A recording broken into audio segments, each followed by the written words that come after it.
Thank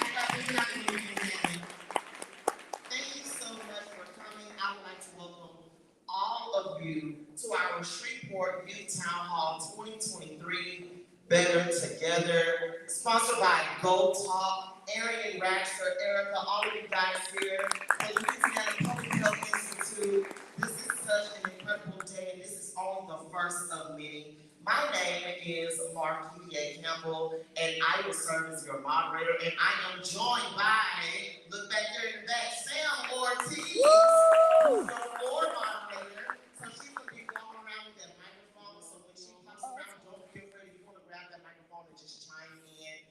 Please don't hesitate. I'm going to allow our panelists to introduce themselves for just a moment, and then we're going to go ahead and jump right into some questions, okay? All right, so we're going to start down there. 1 second.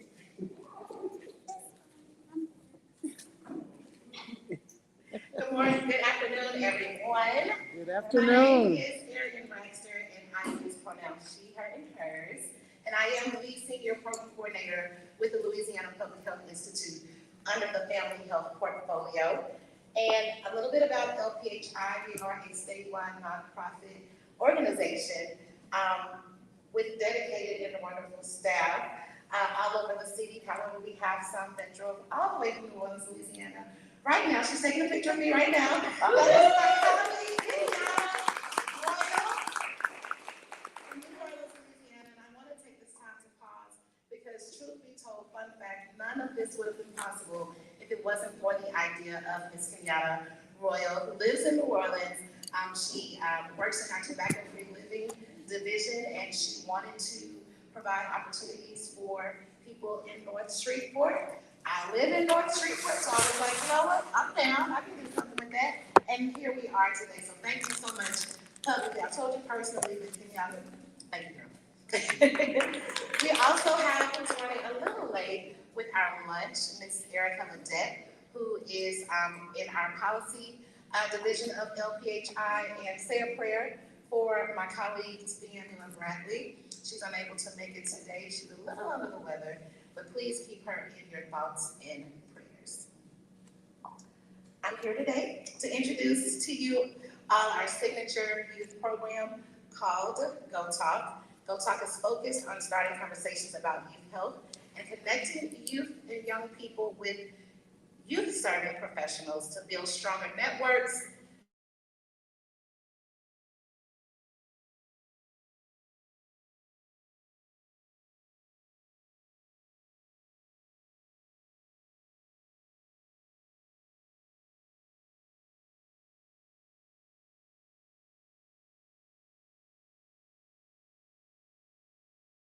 healthily.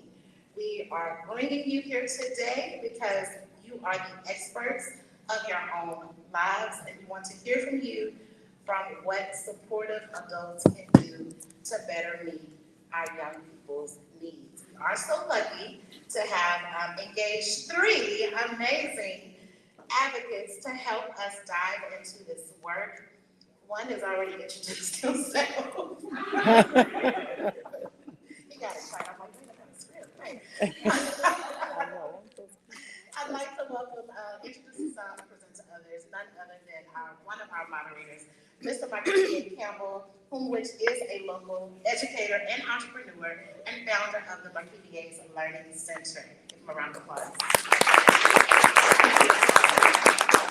Our second moderator is none other than Sam Ortiz. She is a social worker by trade. She's the co-founder of Street Pride and the director of client services at the Philadelphia Center. In his absence, I would also like to acknowledge our wonderful Stephen Knight for all of the hours he has actually contributed to us for planning this event. I'm not sure if you guys know Stephen Knight, but he is a whole vibe. I met him for the first time working on this project, and I love him. So I love that he was definitely supportive. But without further ado, now I'm going to get myself out of the way of greatness to give it back over to our moderator, Mr. Marquita Campbell. Thank you. Give it up for Arian. I do want you to look at your seats for just a second. You'll see that you have pens and note cards. They have been provided for you. You can fill them out.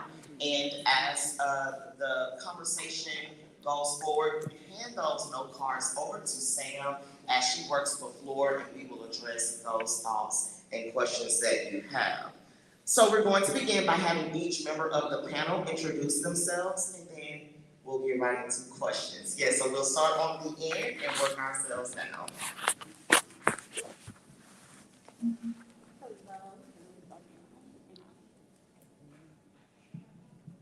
Can you hear me?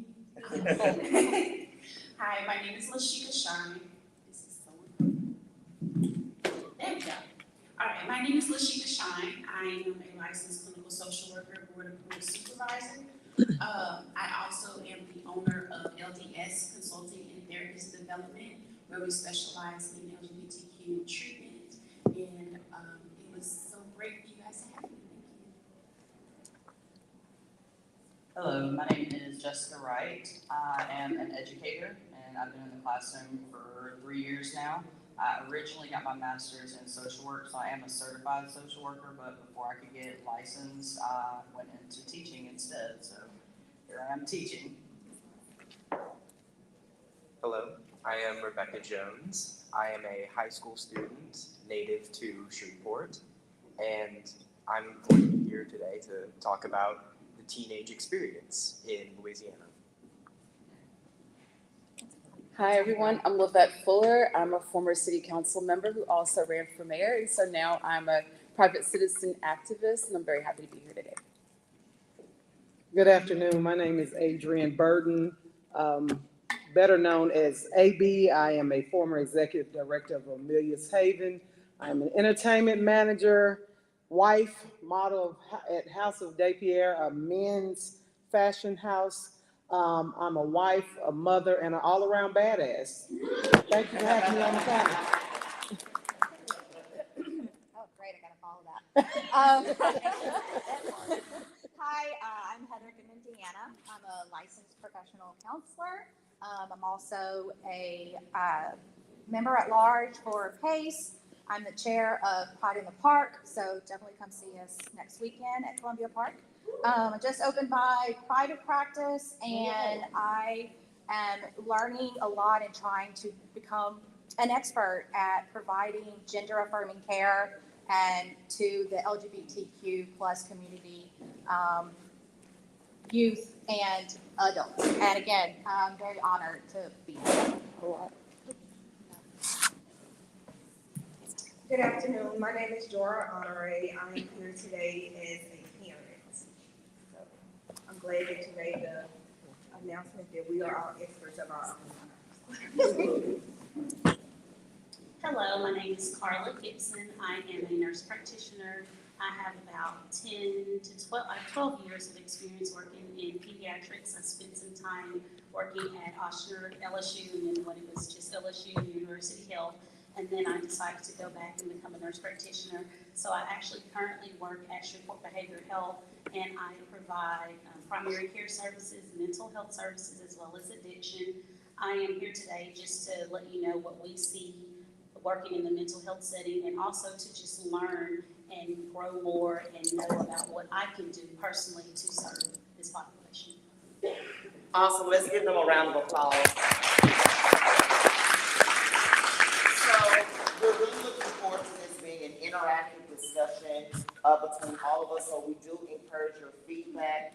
We do ask that you keep all comments and questions relevant to the particular topic that we are discussing at that moment, and so you can use your note cards for that and hand those over to Sam when that time comes. So let's go ahead and sort of jump into the reason why we're here, the youth. All right, so, and this is to you, Rebecca, and I know that we have some youth in the audience as well, so if you guys want to chime in, you can. How are LGBTQ plus youth taking care of their mental health and well-being right now? So I, as an LGBTQ plus youth, have personally only my own experience to speak for. So I will speak for that experience. So, for me, the best way that I have dealt with my own mental health issues in the past were to find communities, whether online or in person, that are more accepting of me. And it is much easier online, as those communities are not defined by distance and can connect to you no matter where you are. So I personally believe that the best way to deal with any sort of mental health issues currently is connectiveness. To give your own experience and to help others going through similar things, or to show support even if you don't understand what they're going through.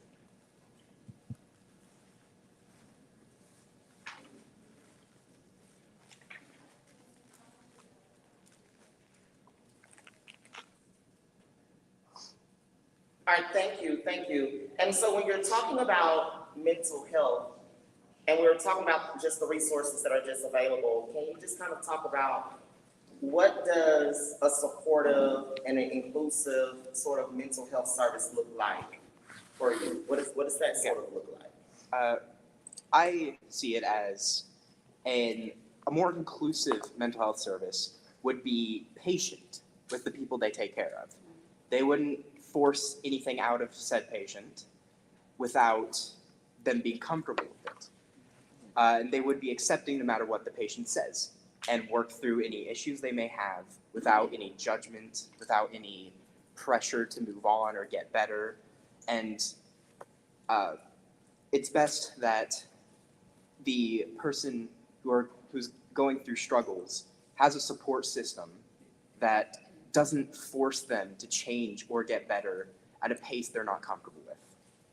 Awesome. And so I do just have a general question for the panel, so anyone can sort of jump in, and also for the audience. How would you all describe the environment for LGBT plus youth here in Shreveport? Just listening to Rebecca, I was like, wow, this high school student sounds very mature. My children are 14, so I'm surrounded by middle kids, and one of my children, is in the community, and I'm sorry, y'all, like, I am probably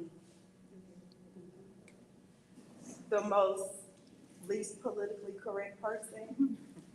I don't know all the alphabets for the acronym. I'm sorry. Yeah, I just be like LG.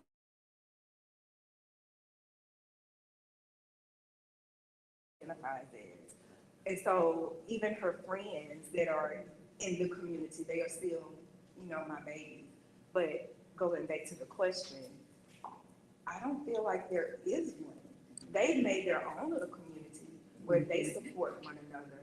But I've also seen where parents don't accept it, and also outside of it, where they spend the majority of their time in school.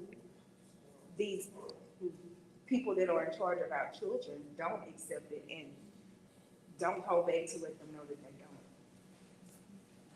Anyone else? Okay, good afternoon. The environment for LGBTQ plus youth in Shreveport is basically non-existent. There is not a safe place. As we know right now,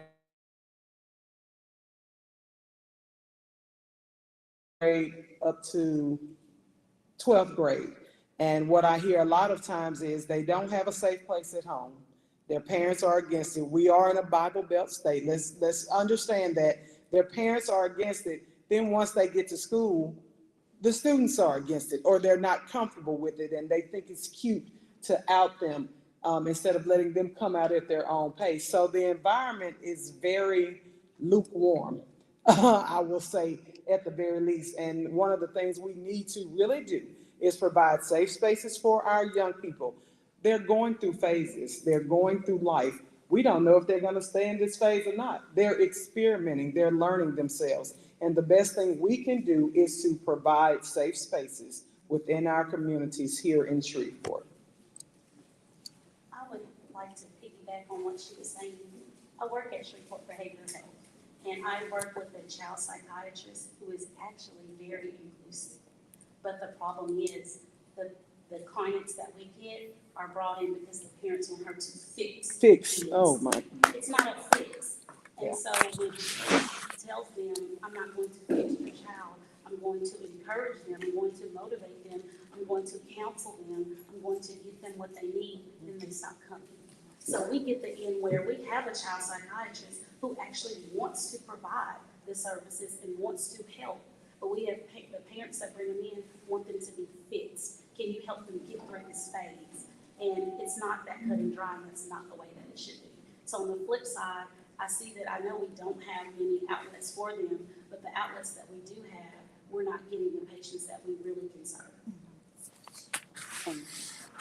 I want what I say to, I want you to understand what I'm about to say should not negate anything that's been said. I agree with and I embrace everything that's been said. I want to speak to the timeline as a non-parent public servant who worked in the public library for years and just worked as a choreographer for years with kids. The timeline from when I first moved back to Shreveport from California in 2004, 2005 till now, what I've seen through the lens of watching kids growing up in this community. When I first moved back here, the first time I saw an out trans person in this community was off Hearn Avenue at literally the gas station right by the library that I worked at. And I was so surprised and astounded that someone was living their complete truth without fear of retribution in Shreveport. Then there was another trans woman who actually visited our library daily and nannied for students that or nannied for children in her family that came into our library, and it seemed like everyone for the most part was so accepting. And it wasn't for probably 3 or 4 years of working in the library before a managers meeting actually transpired where we were talking about bathrooms. So that would put us at about 2007, 2008. In that same time, I'm watching students that were coming through our library system, one of whom is our moderator right now, Marv Kivier. I met Marv Kivier when he was 15, 16 years old. And then we went to the same college years apart. But I was so proud to see this bright, intelligent, articulate young person growing up in our community at their neighborhood school, not at Magnet, and still feeling comfortable and maybe not out necessarily, but embracing who they were and very confident. And it gave me a little hope for this community. What I've noticed since that time to now is that there are pockets and bubbles across this city. If you go to a magnet school and you've got a good theater program or performing arts program, that's a bubble. If you've got friends that are in the arts and in music, that's another bubble. If you are a member of certain inclusive churches, that's another bubble that you have. But when you leave those safe spaces, a lot of people, and what I'm hearing lets me know how often I get the privilege of taking it for granted as a non-parent who's in a wonderful bubble of inclusive people myself as an ally, creating safe space for people. We still have so many people that try to create safe spaces and be inclusive. Not only do you have the parents that are coming to try to fix their children, you have a fear that if you are too public about the services that you're offering, there is that fear of retribution. And then add to that in the library scene, I'm so glad to see the library here. I worked as a librarian. I've seen the book bans come through, the challenges to material that other people don't want kids to have access to, and that's 0 to 18. What I do know is that there are fields like the library where people actually get training on a national level that actually, whether the library board knows or not, they're sending librarians to get trained to learn how to create inclusive collections and how to battle those book bans. You know, I used to take full advantage of that, but I also had colleagues that were the ones that were trying to censor those materials. I'm going to stop there because I think the questions get into more of that as we go. Did you want something? Oh, yeah, I did. Okay, go ahead. As a person who went through the extra efforts of actually getting that extra training and that extra certifications and all of those things, and I am openly a person who is an ally and that I scream to the mountaintops. As far as me being a person who's providing gender affirming care, who's providing that counseling for transition, who's doing those letters, I get death threats all the time. Wow. If you look on any of my platforms for my private practice, I don't care. All I know is if somebody takes me out, I'm gonna be taken out by the truth that I'm living in. All right. So I'm okay with that. You could put that on my tombstone, I'm okay with that. So there are some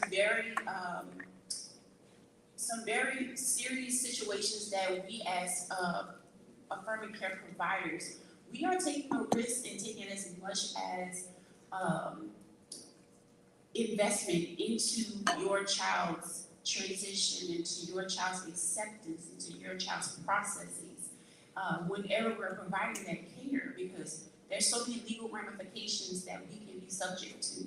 I'm very, very active in making sure I stay up on what the laws are, what the workarounds to those laws are, what are those breakthroughs where we can maneuver those things through insurance companies. There's so many different avenues that, as a provider, we have to be educated on in order for us to educate you guys.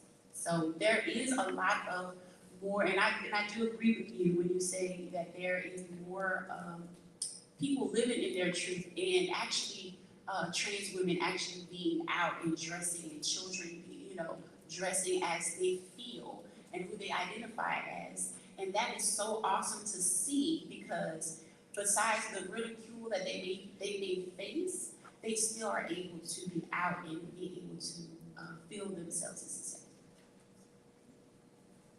So I just wanted to quickly take this time, because we're talking about it, to let everybody know that PACE, which is a local nonprofit for the advocacy for the LGBTQ plus community, they do have a division called PACE, which is for the youth. And our new director, Melissa Ennis, has really got it more involved. And so, if you want to follow them on social media, they have Instagram, Facebook. They're pretty, and they just recently got like their own Facebook page, So they're really trying to, again, reach the children and let them know that there is another safe space. And in conjunction with that, I am starting, or have started, a support group for parents and caregivers in hopes that we can sort of partner with PACE, so we can start making sure we're also getting the middle schoolers and maybe even elementary school. Yes. And so that's kind of why that my support group is geared towards the younger, like 12 and 14-year-olds. And it's free. Like, I'm not up here just trying to get money, like, it's free. And so I just wanted to make sure that y'all definitely know about PACE, and y'all can probably come talk to me after if y'all want to know anything more about it. I feel like that was great for me to piggyback off of, because I hear everyone talking about inclusivity, and what I'm up here as a parent, I get a lot of other parents, because I'm very open, and people that know me know I'm very blunt. I'm just gonna say what I want to say, and then that'll be it. I'll tell people in a minute when I interact with my children's friends, if they don't know, like, the parents, I let them know, hey, my daughter is gay. Like, if you have a problem with it, we need to know that now. Because I don't want to be around you if you're going to, have an issue with my daughter or anything like that. But I have a lot of parents that are like, hey, how was it when she came and told you? How are you accepting it? Like, it's not that a lot of the parents that I talk to don't want to. It's just, when we have kids, we all have, my child's going to grow up to be a doctor or astronaut and take care of me. I did. I wanted them to take care of me, so I retired. We all have these hopes and dreams, and then the world takes hold and starts shaping out. You thought your child was going to be, and just start accepting them. So a lot of parents want to. They just are asking, girl, how are you doing it? And I'm like, I don't care. I'm like, my daughter was in middle school. When she came out to me, she was in 6th grade. And she told me, and I'm sorry, I'm a half empty glass kind of girl. So she was crying and told me she had to tell me something.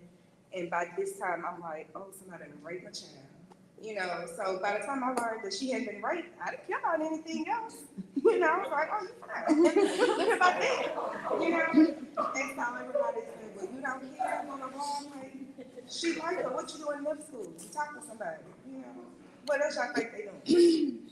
We ain't in college yet. That's how you find out what you like about a person, you like their personality. So I do believe that a lot of parents would be more open, they just don't know how. Those are some really, really great comments from our panelists, but I wanted to check with our wonderful audience out here. Did anybody have some comments they wanted to make or questions they wanted to ask about the landscape of the queer community here in the SBC? I'm running, Amanda, I'm running. So you said you had a support group. Which one in the area is there currently a support group for the teenagers? So right now with Casey, yes, I'm not 100% sure like kind of what the youngest is. But what Melissa has mentioned is that because these are a little bit older teenagers and then they're also young adults, that sometimes the conversations aren't necessarily appropriate because we know that 21, 22-year-olds are talking about different things than 12, 13, 14. There may be some overlap, but they're going to talk about it in a different way. And so that's why we're trying to do this, to try to cultivate it for the younger kids so they can have their space. Does that answer your I question? can also answer that as well. I do have teenage 18. That's on the third Saturday of every month. My office is located at Bossier City Office Park, so we do have that every Saturday every third Saturday at 12. And I know historically Pacey has been like 15, 16 through college age. So that's kind of what she means about sometimes the conversations aren't reticent for 14, 12-year-olds. You have a question? Run.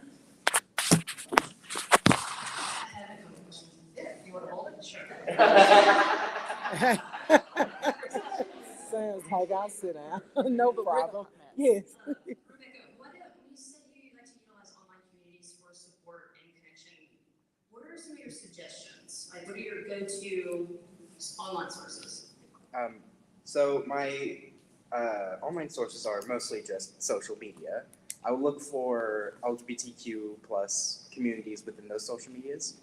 A while ago, when I was first coming into the community, a very good option I had at the time was an app called Amino, which sadly I think is no longer on the App Store, but I know there are other fandom-based apps currently on the App Store that allows the younger demographic to connect with other people who have similar interests with them, while also being heavily policed, so targeted hate is not allowed.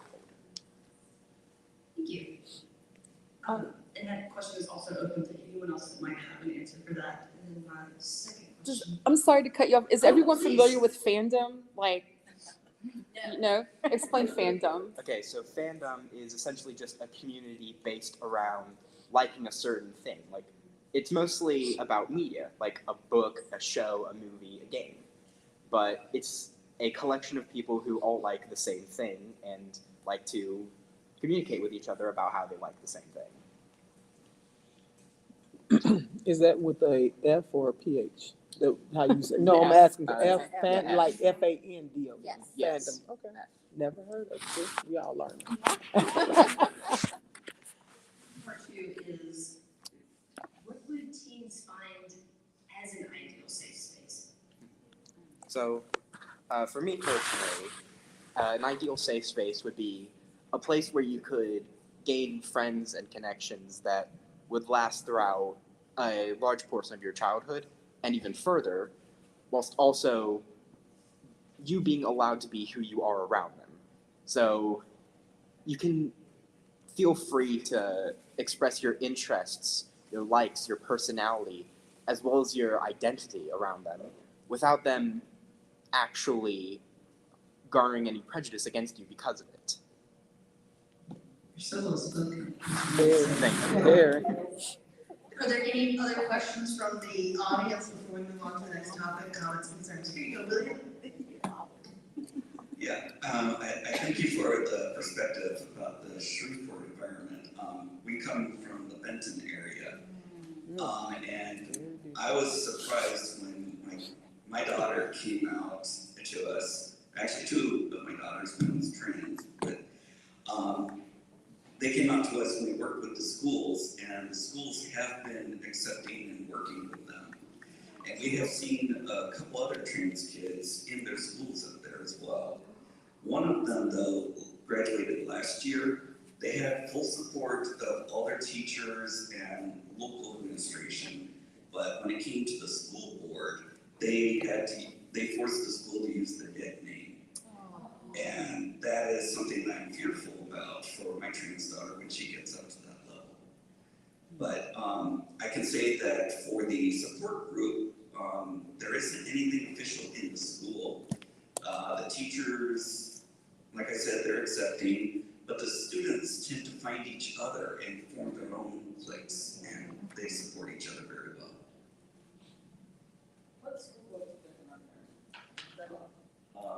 Those are your parents.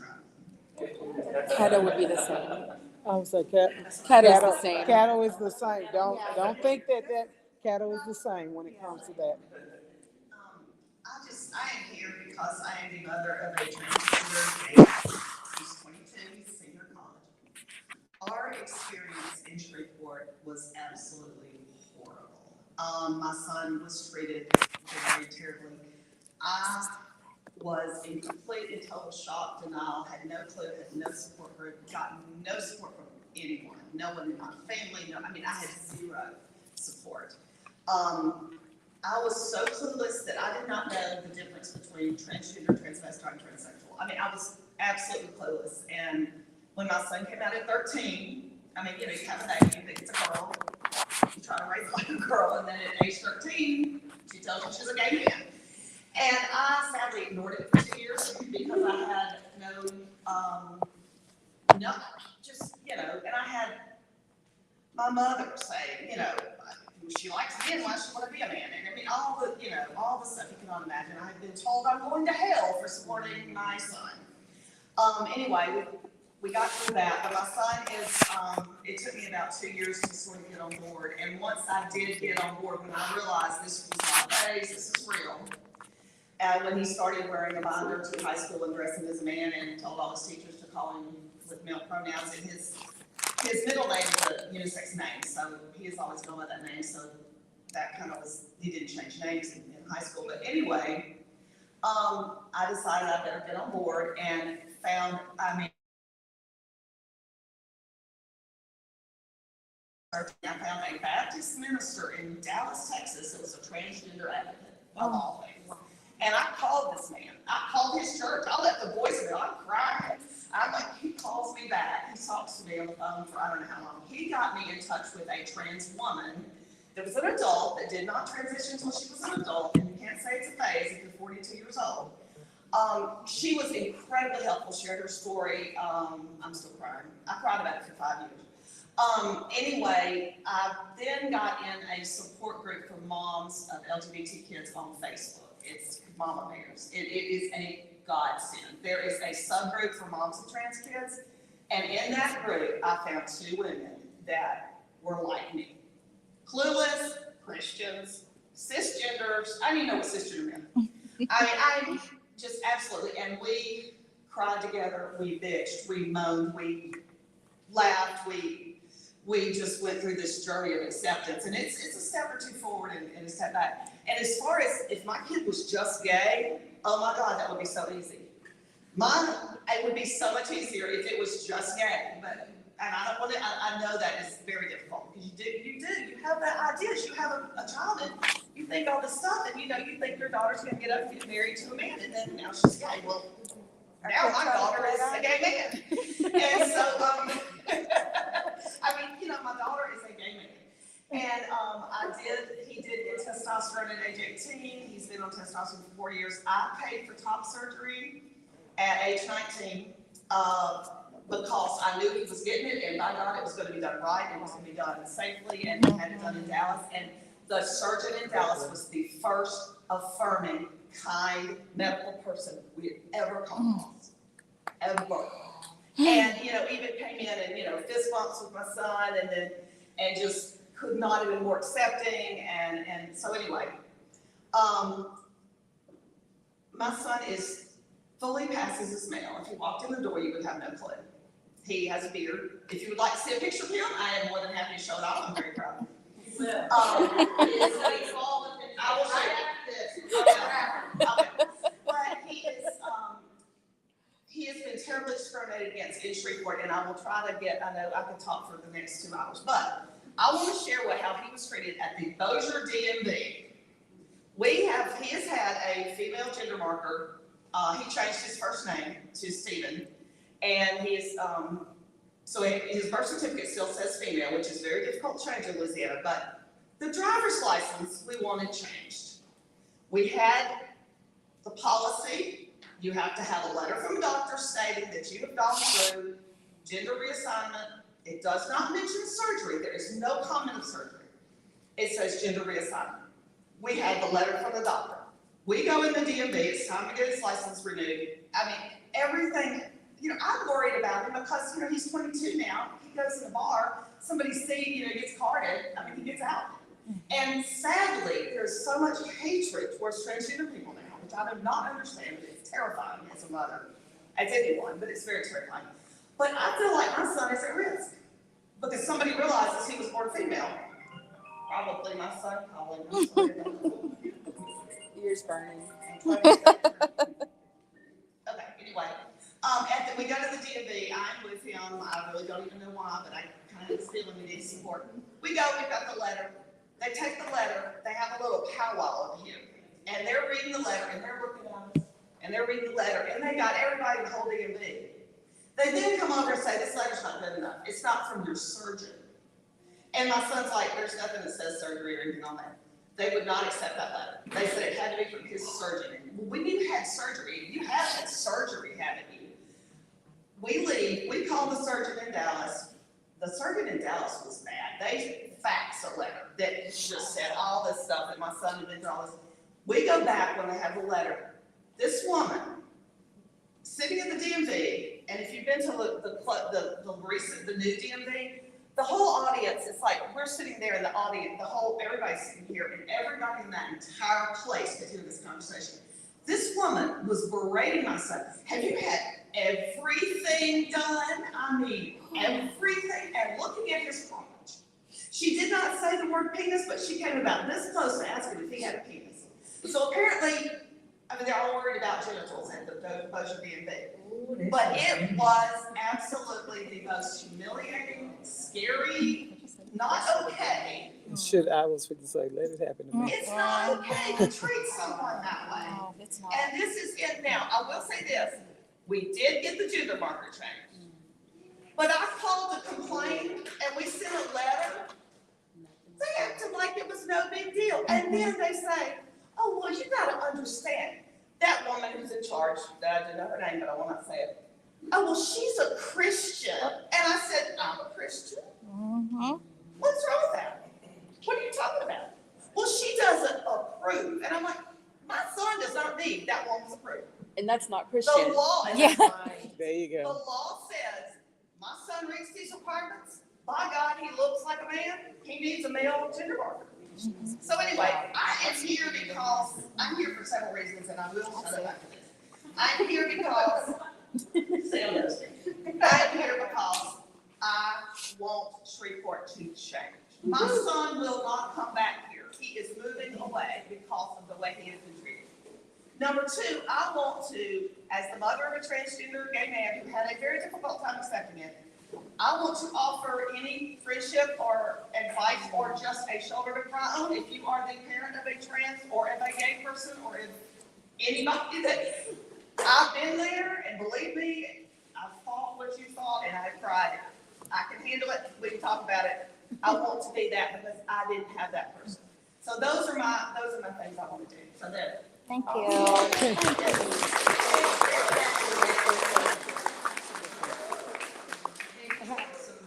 Yeah, I'm not going to say anything outrageous. Maybe kind of sort of, but I see a real young person, maybe 7 or 8, so I'm going to keep it PG. I will just say, I know we have to move on. As a parent, I am LGBT plus or whatever. You know, I'm old, so all those letters, it doesn't come natural to me. I'm old school. However, yeah, I just say the alphabet, I'm with you. I am also a mother. My daughter is LGBT. As a parent, as a father, as a friend, as an aunt, you have to stop people where they are. When I say that, meaning you shouldn't have had that experience. You have to stop them. I know you were trying to get something done, but if you stop their asses where they are and get them told and let them know you will not disrespect my child, you will not be inappropriate with my child, I will not allow you to berate my child because it's happened. My daughter went to Stephen F. Austin. That's where she wanted to go to college. And as soon as they heard her name, Hannah Elizabeth, they thought she was a, please excuse me, I'm not real politically correct. She was a cute little white girl. Well, she's a big black lesbian girl. And as soon as she walked in the room, they were like, can we change rooms? No, damn it. You're going to stay right here. She's not, her mother has paid this bill. So she's not changing.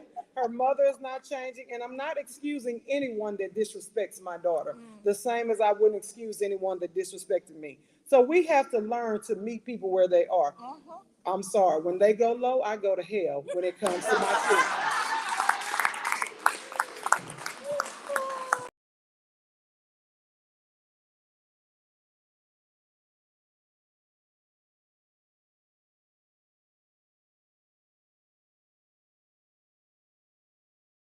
Have overlap, so I am gonna skip Yes, some things. that's fine. And so, we talked a lot about how to define certain things, so I do wanna end with you, Heather. How do you recommend that young people find supportive and inclusive mental health providers? So first and foremost, is this okay? Yeah. Anyway, I talk loud. Don't be afraid to have questions ready to ask them.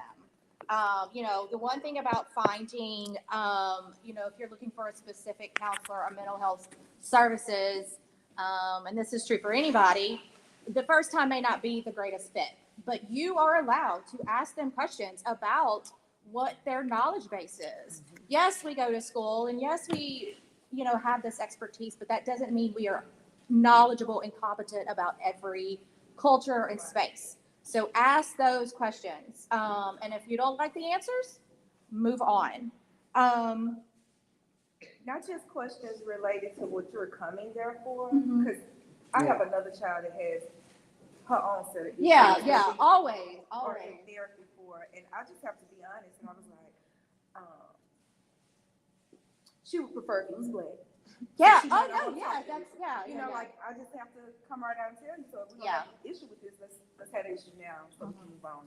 Yeah. You know. Yeah, and I know that Shreve Pride has done a really great job at putting together, I think, a list of resources out there. So if you go there, you can start there, but still ask them those hard questions because, you know, even those that are in the community, we still need to learn and we still need to be getting those continuing educations because our experience is not everybody's experience. So I really believe in that. So yes, that's my answer. I can also chime in on that. You guys can also go into Psychology Today and type in LGBTQ and it'll pull up providers who specialize in that area.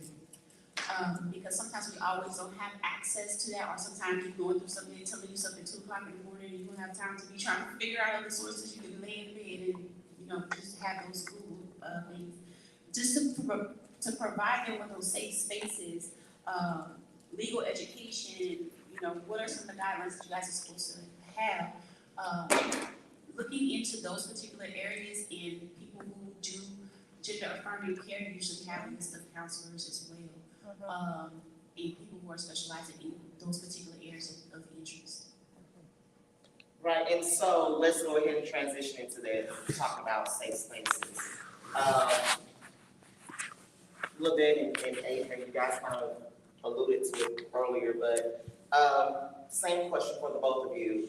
What are some thoughts on how community leaders can sort of transform the community to better serve queer youth? I know you can go. I'll let her go first.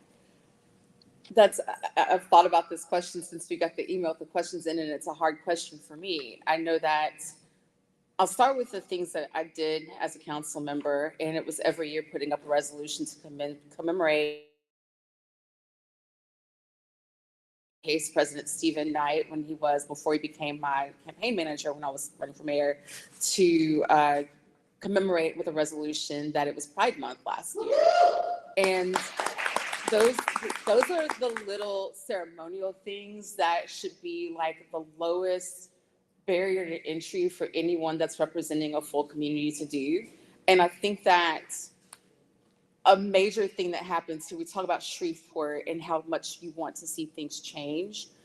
I was a unicorn, and now there are no unicorns on our city council, and I feel fairly confident in my hubris and arrogance for saying it. I'm proud of what I tried to do when I tried to represent.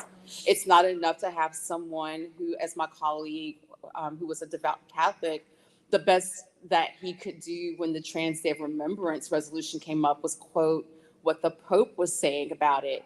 And you shouldn't have to be compelled by the Pope to agree. It should just already be in your spirit, right?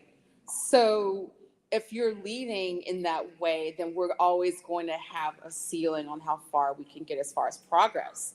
And it's not just about the community leaders or elected officials. It's about the public being so active and so vocal in their advocacy that your community leader, elected officials never forget that they are expendable and replaceable, and that their job is to listen to you. Yes. And that's what's missing here. And I've been watching what's been happening across the country with how people will speak, either public comments or other representatives who are like literally getting expelled for the things they're saying, which is so wrong. But you can hear people saying what you're doing is wrong and what you're doing is damaging and dangerous to members of your community. Please rethink this. And it's falling on brick wall deaf ears. And I keep thinking, I remember all the different times as a city council member that someone came for whatever the issue to the city council to say, this is what is happening and this is what you are getting wrong. Please listen to us. And just watching my colleagues just sit there dead faced, knowing that they were going to do what they were going to do, regardless of what vulnerable population was in front of them. I can tell you from working with this group that there is power in numbers and in being vocal, because we passed smoke-free all spaces in Shreveport, Louisiana, working with this group that's putting this on today. That's might not be related to this directly, but it is a public health issue, and we would not have gotten casinos to have clean air in Shreveport without this group right here working with me. My colleagues were happy to say, let's just do it to just bars, leave the casinos out of it, and they said, no, we've got your back, Lavette. But what matters is having people show up like you're here today. Next time you've got to bring 5 or 10 friends. It's you actually looking at the voting records, asking people like me, what do you know about this? If they don't know as much as the little bit that I do know about what's happening in this community, we don't have a shelter for LGBTQ youth, for homeless shelter, for trans youth. I know that Holy Cross is working toward it. They want that to exist. I know that there is a trafficking issue in this community of youth, but we don't talk about how often those are queer and trans youth. I don't want to bring us all down, but this is what we need to be aware of. If you are voting for someone that doesn't understand how important and how detrimental things are, they need to be voted out. We need to understand intersectionality. And right now we're having a serious problem of, first they came for them and I wasn't them, so I didn't care. And then there was no one left to speak for me. What's happening in Florida is coming to Shreveport, but coming to Louisiana right now because of people that we have elected to the state house out of North Caddo. Dodie Horton, North Bossier. I think it's House Bill 466, no discussion of sexuality or gender. That's Dodie Horton. Cruz, Raymond, regarding use of pronouns and barring gender affirming care. These are all out of North Louisiana. These are people that we are trying to fight, having them get reelected, even with the gerrymandering. And the bare minimum that what we can do is, if we can't get them voted out, we can show up for the people who are standing up to them and trying to get elected instead of them. And we can try to be their backbone to see if they can actually see it through and maybe be getting sworn in next year. because those guys are all about to be qualifying in August for re-election in October. And it might be hard to get them gone, but we've got to try, because this is what they're putting forward. If you've got someone at the local level on your city council or in your mayor's office that doesn't know this is happening or doesn't care, like the mayor that we have right now, who's not really concerned, who said that he would not support gender affirming care or speak up for people's, who would not respect people's pronouns. That's our current mayor in Shreveport. We have to do a better job of making sure that that doesn't happen. And I know that because Pace put on a panel. He showed up to at least say it because he was pandering for, this is why intersectionality matters. I'm sorry, I'm preaching. I'm so sorry. This is why intersectionality matters. Mayor Arsenault, as a candidate, Arsenault stood up and said that he would not respect pronouns and that he would not allow for like our insurance to pay for gender affirming care at the city of Shreveport, because he was pandering for conservative Black votes. Senator Tarver did not show up for that panel at all. Neither of them should have been in, I'm saying this on camera, neither one of them should have made it to the runoff. Yes. All right, I'll leave it there.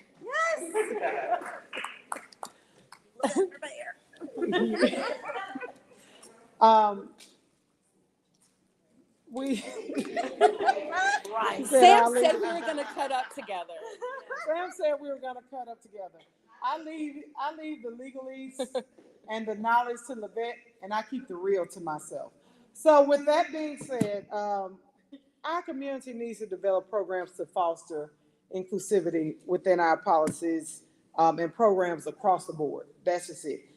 We also, our community should ensure there is fundamental knowledge within our schools of how to deal with our youth. The biggest problem that I see every day is not, I just had someone come up to me on yesterday, I need you to speak with a child. I said, well, what's wrong with the child? Well, he's gay. I said, well, what the hell is wrong with the child? You still aren't telling me what the hell is wrong with the child. Don't just tell me I need to speak with him. So it's a mentality. We have to change what people think. We have to change what people say. We have to change what people do. And so in order to transform our community, let's be honest, we have to first transform ourselves. Yeah. I know I may be speaking to the choir in here, but it starts with all of those that we see that look just like us. All of those that go to church together. I'm church faith-based. That has nothing to do with me feeling that my children should be able to, I don't give a, baby, you better be glad you're here. I don't care if you Black, white, other, from another mother. Let me live my life. You live your life, and whatever maker we speak to, we're going to have a good conversation, because he's going to be like, AB, did you really? I'm going to be like, hell yeah, I did. So let meet people where they are. And it's okay that if you do not agree with them in their lifestyles, hey, move around. That's just like social media. People, if it doesn't apply, let it fly. Just keep going, keep scrolling. But what you at no point have the right to do is to impart your beliefs on my children, on your children, on their thoughts, on their lifestyles. So we have to start with those, our friends, our own family. We have to start with those around us that look just like us. Because if we don't start changing the mindsets of those in our own groups, we can never change the mindsets of those outside of our groups. That's really big, because in my family, and we don't have family, I've known Arian, I don't even know how long, but can you name a relative that I have? Right. So no, we don't really have them, but we don't have like any family member that necessarily is like, I'm in support of her, and that's with the few little family members that I have. You taking her to get fixed? Did she see you doing something? Did you read her the scriptures in the Bible? Fix something that's not broken. Oh, girl, I don't entertain it. I'm way different. Look, Like, I know you reached out looking for a community. I don't give a damn. That's just still my child. And, I mean, like, I asked her questions, because I don't know a lot of stuff. So when we go out, actually have my kids stand up. They're twins, by the way. Come on, ladies. Don't embarrass the ladies. They're like, Mom, leave me alone. What part of like tween, like junior Yes. high, are we failing at right now? They're like, Mom, please leave me alone. That's not what I came. My babies are beautiful, but when we go you know, we would have people that would say, excuse me, sir, or, you know. So I just asked Kalia, you got a problem with the car you did? You want me to say something? Oh, she a girl, you know. So, like you said, stop people where they are. Like You have to. We have to I fix asked our. her, You got have to fix your own family. what you want me to say? Period. You know, so, and everything in our family is really like a joke, honestly, because 3 girls in the house. So when I want something done, she's like, Mom, I'm not a boy. I'm not lifting this. You chose this lifestyle. Baby. Pull this out there. Right here beside you. Right here beside you. Tell her they're coming. Give them to What her. does a safe space look like for your child? So, y'all probably not gonna agree. We talk about everything. Like, I wanna know all of it. Like, when she had her first kid, she felt comfortable enough to come tell me about it. Like, I'm sure she don't tell me all the stuff, but I ask a lot of questions. But they come ask me a lot of questions that I have to be like, I don't know this about your mom. That I probably shouldn't talk about. But I ask all the questions. I know some people go through their kids' phones and stuff like that, you know. I did that enough to know it was some stuff I ain't wanna know. You know? So you can come back and talk to me later about it. Don't be nosy. We're gonna wrap this section up, but I just wanna harp on it just for a little bit longer because when we talk about safe spaces and communities, we also have to realize that a lot of this sort of goes back to policy. So, look, if you could just talk about, you know, how would you recommend young people, under 18, millennials, Gen Z, what do you say to us to get us going, to get us energized, for us to advocate for ourselves, our friends, and others in this political process, to ensure that we have this within our community? Okay. Microphone. Oh, sorry. Thank you. Okay, before I do that, I want to say that one about listening. I wrote down everything you said that you wanted in a safe space, and it's on. I was the teen services associate for the library, and every time I talked to a high school or middle school, they would basically say, "We don't need a coffee shop. We don't need this. We just need a place to exist. We just need a place to be." And this city is very limited on places for young people to just exist, right? Like, and if we're listening, then someone could make a whole lot of money right now by just creating a space where kids could just exist and be themselves, right? Okay, so does your school have a gay straight alliance or a queer alliance? If they do, join it. If they don't, fight for it. That's the first thing I can say for anyone under 18 that's not old enough to register to vote.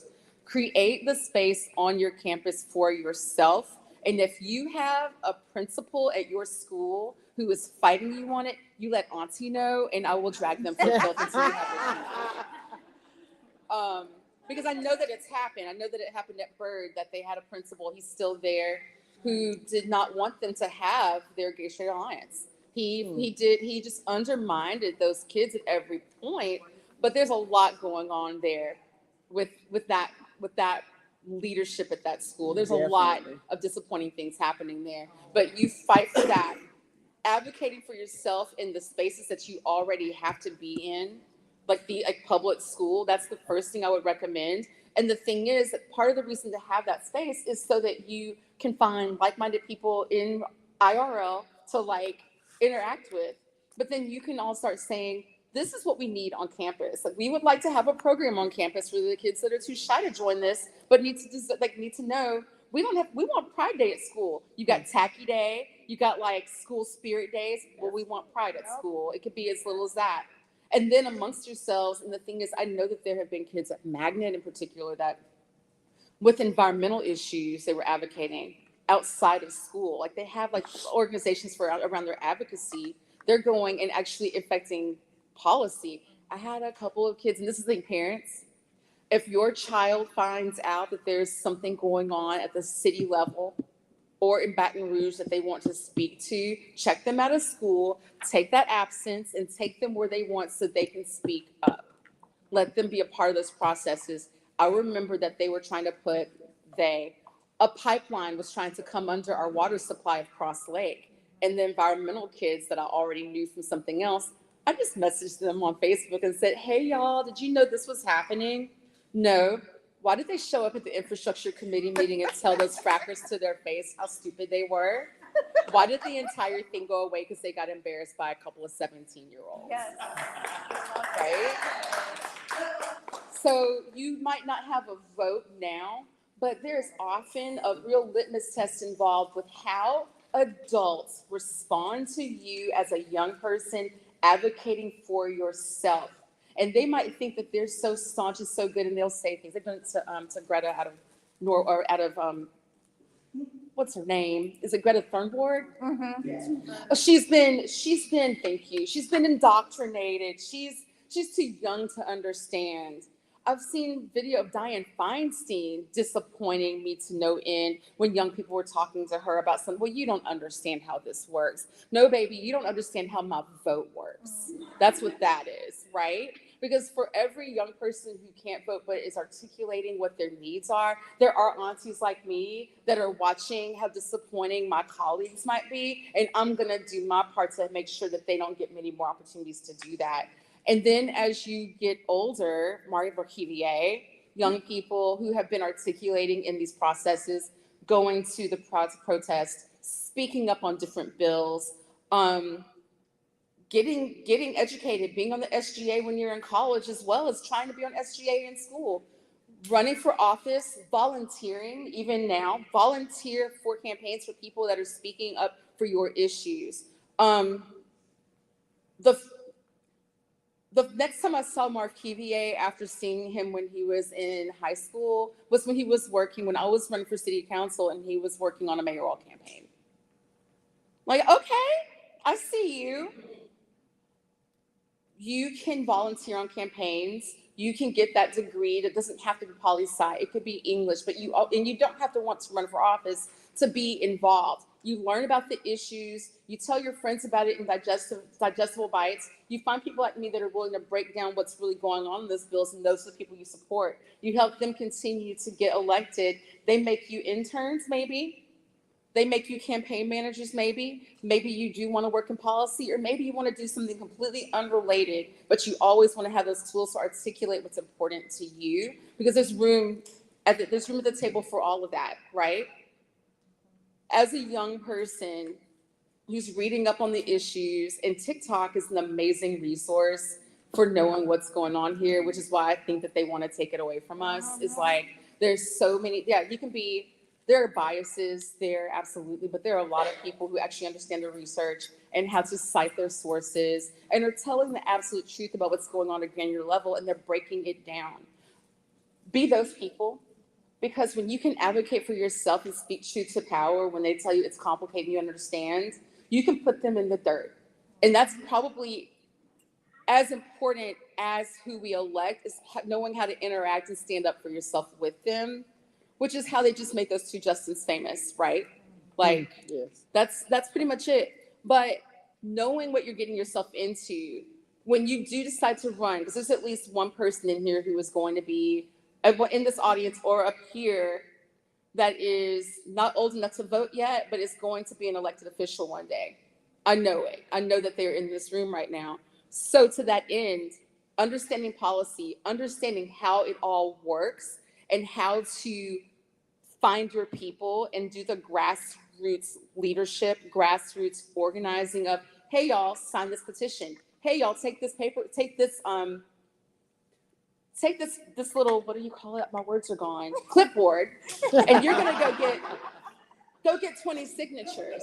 Okay, we just got 1,000 signatures. Let's verify them all. Hey, let's go get all of our friends registered to vote. Right. Hey, let's get everyone on this petition. Hey, send this email. Hey, go to the site, fill out this email, and it's going to tell you who your people are that represent you, and then you're going to send them a form email that's going to tell them where we stand on this. Hey, write out a little postcard about how you feel about this and practice speaking for 90 seconds to 3 minutes on this issue, and we're going to go down to city council, or we're going down to the Capitol, and we're going to speak on these issues, because it is our house and they can't stop us.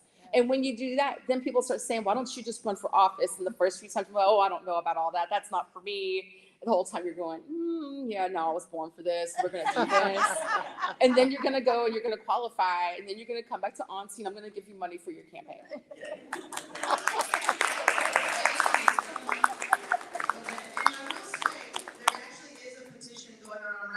Against the terrible bills of Jody Thornton. I know that I shared it from the Street Pride Facebook page, but you can find it on Facebook anywhere. I'm going to go to questions, but I did want to point out, Wifey and I were really impressed with Jorah. I think how you said, like, you asked your daughter, are you okay with that? And she was like, no, and then you were like, okay, no. Like, I think a lot of times we kind of make up in our heads like what we think our kids are not going to be okay with, or what they are going to be okay with. And I just found that really like inspiring, because we're raising a little toddler right now, and so that's something to remember. Like, actually ask your child, like, are you cool with that? Okay, you are. Okay, well, I guess I'll put my madness back up. Oh, you're not. All right then. Yeah. So anyways. Oh, they'll all tell you. Yeah, that was good and nice. It was. That really stuck with me. So thank you for that comment. Yeah, here we go. I wanted to say my wife. Yeah, you don't even need a mic, but here you go. She's always being called sir and what have you. Yes. But one thing I was going to say is, yes, I'm so glad you said that as well, asking her.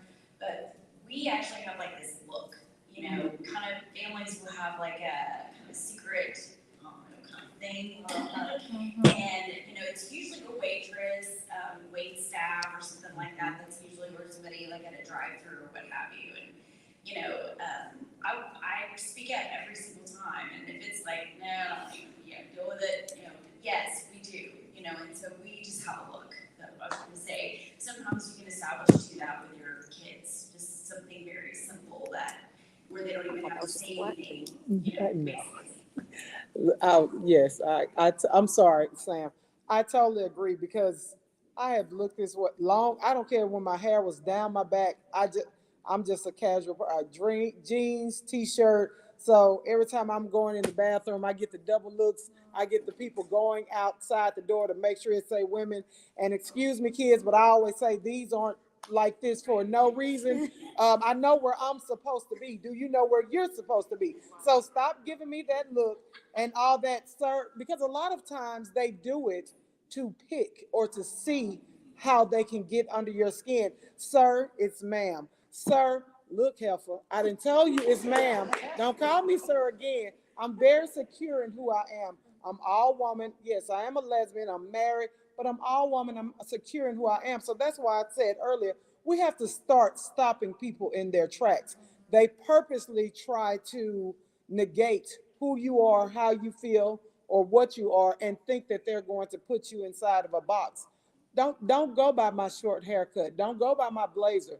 If I say call me ma'am and you don't call me ma'am, this is why I have an issue with you. It's not because I'm a lesbian. It's because you're disrespecting what I've told you to say. So we have to stop people in their tracks and stop giving people passes. I mean, let's be clear. Stop giving people passes. When you know that you want to be addressed as a certain way, make them address you as that way. And if they don't, okay, all right, Brenda, go on about your business, because this is not what you want. To me, it's no different. Well, hey, don't forget, when they go low, I go to hell about my children. Okay. But y'all know we support our kids in anything they want to do. They come home and say, I want to learn how to play guitar, and all of a sudden we have them on American Idol. Yeah. You know, Yes. I used to flat iron Kalia's hair, and she's like, I don't want to wear my hair. What we doing now? Like, Right. Well, how you dressing now? What you want to do now? You know. Right.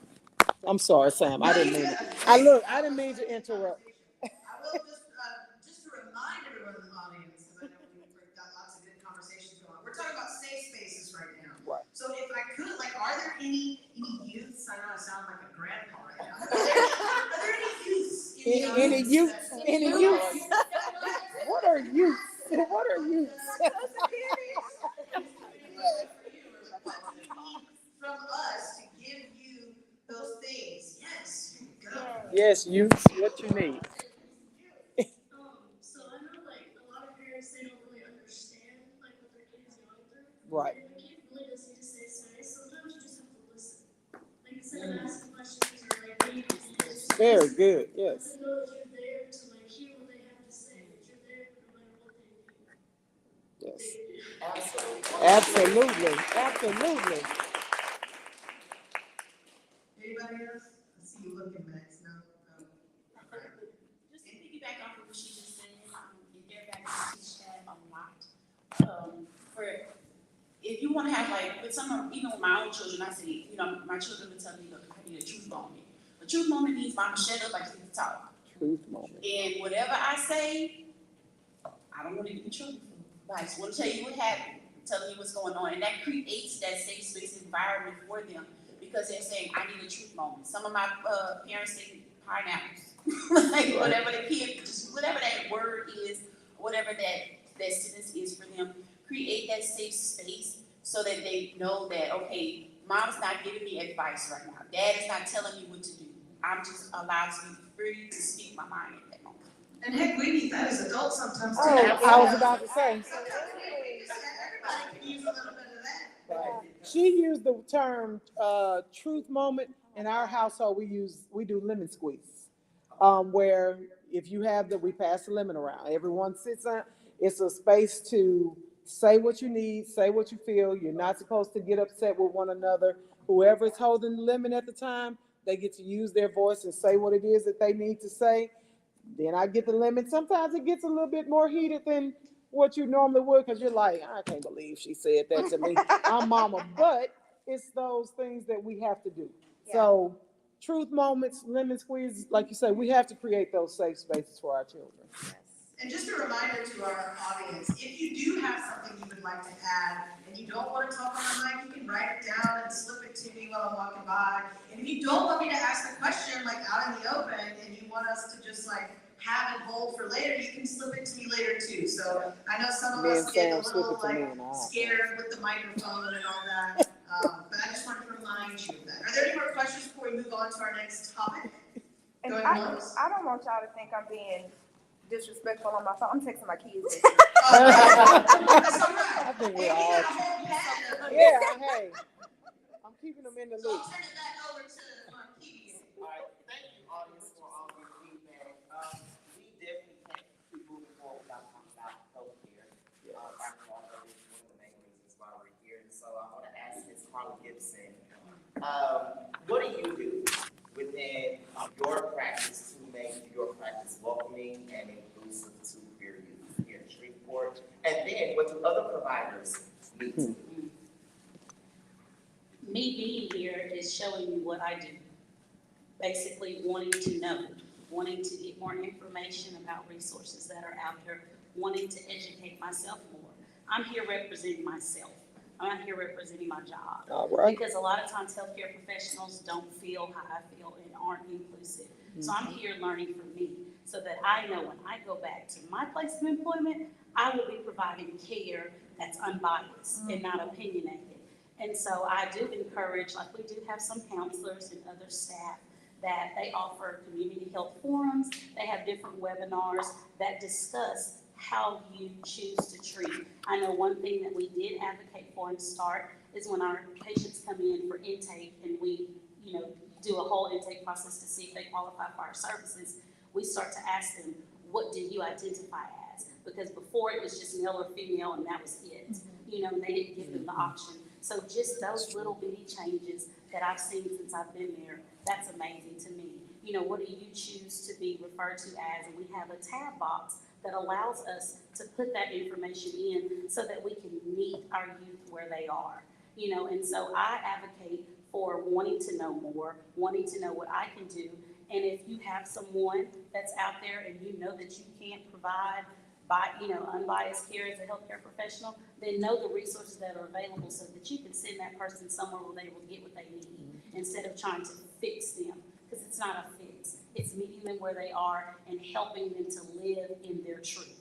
And so me being here is me moving forward to learn more so that I can advocate more and so that maybe I can go back and share the knowledge I've gained today, which is a lot. And I have notes, like I just, Right, you know, yeah, I think because we're I all want to taking know and I notes. want to talk about safe spaces and asking kids more and the clients that we see so that we can provide better services and knowing that I have, you know, counselors that I can refer to for kids that may not need some sort of med management, but may need just someone to go and talk to, you know, so having those resources and knowing when to, you know, refer and when not to, and just being a better person and just providing care that doesn't feel like I want to fix you or this is a phase and you'll get over it. No, this is who I am and I'm going to live in my truth and I need you to respect that. As a parent looking for like therapists and everything, not just as part of like this community, but period, for looking for a therapist for children, it's hard. Like, I'm not saying that they're not out here, but like I have insurance. I'm a single mama. I'm sorry, baby, you will work every dime you're charging, but I cannot afford it. Yeah. So, you know, I can't find places that are willing to take my insurance. That's a good question. You know? That's a good So it's question. like, I want you to go to That's therapy, a good question. but I also can't pay Good this and point. pay this house. I can help you with that. Okay. You have, questions with insurance about who's covered. You can call your insurance and they'll give you a list of providers that are in your area providing that particular care. So Then you it's have- like, who Who is taking accepting somebody? and who are they going to Yeah. see? Yeah, my Who's going to issue is- provide the transferring care? My clients are, the majority of them are Medicaid. So then the private providers that they do have, they go there and they don't get any money. They think I'm gonna fix you. Let's work on, like the kids, the children are doing something wrong, like something is wrong with them. And so they go to a few sessions and then they stop going because they're not getting what they need. So the problem is too, finding providers that accept the clients that we see. Right, they actually changed up a lot of the, because I take Medicaid as well as some Medicaids. Most, you know, independent private practices are not taking them anymore. But they actually had us do specific, if we are gender affirming care. So you specifically ask your Medicaid provider who provides gender affirming care. We all had to do this as part of this new Medicaid rollout from the Louisiana Board of Health. So they have specifically who provides gender affirming care. You would have to specifically ask for that, for them to give you that, for those particular providers that actually provide gender affirming care. Thank you. So, to keep moving along that line, what other systems that exist outside of the healthcare setting do you think is important to address to ensure that queer young people stay and remain healthy? Okay, can I piggyback on just the last one real quick? Okay, so first thing, even through that, still ask the questions, because just because a counselor says they provide gender affirming care does not mean they are competent to provide gender affirming care. So ask those questions. Make sure you're asking those questions. Also, another thing about policy, get involved with what is going on with the healthcare system and specifically Medicaid. There's a reason that a lot of private practice counselors don't accept it. It's not that we don't want to see you. It's some of us, it's not even about the reimbursement rate. The system makes it so very hard for us to accept it and to provide you the care that you need. So, again, talk to your legislators about it, because I would love to accept it. And I also am an advocate in telling all of my colleagues, you need to lower your fees, because people need the care, and you got in this position for a reason. So again, look for people that will offer sliding scales and offer you a reduced rate or anything like that. And I know it's frustrating, and I know you have to weed through a lot, but there are some of us out there who will do it. Okay, the education system, because that's where the youth are, and that's where they spend much of their time and all of their time. And we already know what school is like for anybody who's not the same cookie cutter. And so when we're talking about the LGBTQ youth, it's hard because again, where we live at, our school boards are not creating an inclusive space. They are not supporting an inclusive space. I don't know if y'all are familiar with what happened last year with a teacher and how some people who didn't even live in Caddo Parish had to come and try to attack them. And nobody at the school had a problem with this teacher.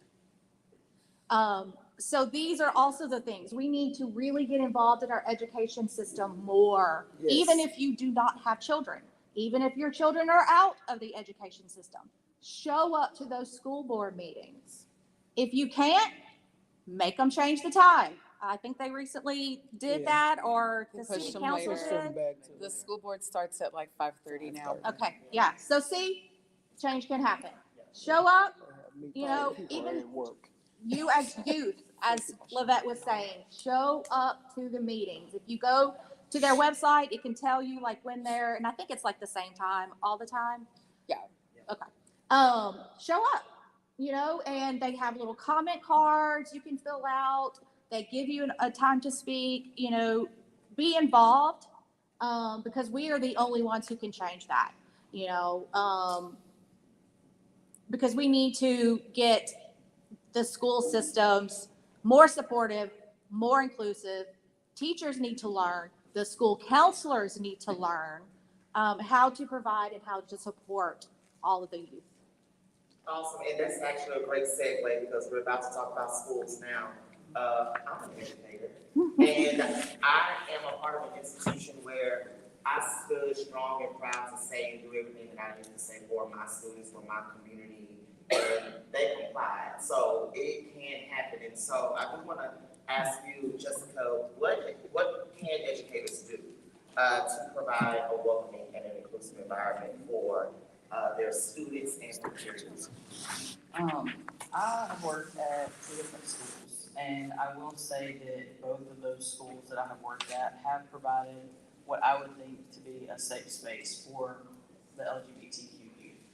I think one of the biggest things is when they come to us and they want to talk. As an educator, it's not just my job to teach these kids, but I'm also there to do so many other things. I play so many roles throughout my day, and I teach 5th grade currently. So I'm not quite, middle school and high school yet, but they're starting to talk about these things, and it's very important to them, and they're dealing with their emotions, and it's important for us as educators to not let our opinions overrule and our biases and all those things. I'm a member of the community myself. I've been married for almost 5 years to my wife, so I do have a lot of kids that will gravitate to me because they know I don't talk about it. I don't openly, share all those details about my life, but they feel comfortable coming to me. And so that has given them a safe space, but I think there are a lot of educators out there that, have a one-track mind and they're not as open-minded to all of, what we've got going on with diversity among our youth, and that is causing a big issue as well, because on top of the bullying that's happening in the schools, you've got educators that are not supportive and not providing safe spaces. And I think they need to be educated. Educators need to be educated on how they can do better and be better for our youth whenever they're dealing with these issues. One of the biggest things is to listen. Like she said earlier, listening is a big thing, but listen to understand and to get their perspective and not listen to judge. And that listening to my kids, and I will stop in the middle of an entire lesson to meet my child where that child is. And I've had to do it time and time and time again, and that's fine. I don't care what you make on the LEAP test.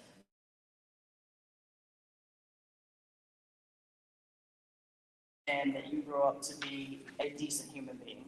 And that's my job as an educator. And providing a safe space is an issue in the classroom with some of the educators that we have. The school that I'm at now, I will say that I haven't met any educator in my school building that doesn't provide that safe space for our students. And I love the school that I work for. I love the administrative staff that I work for.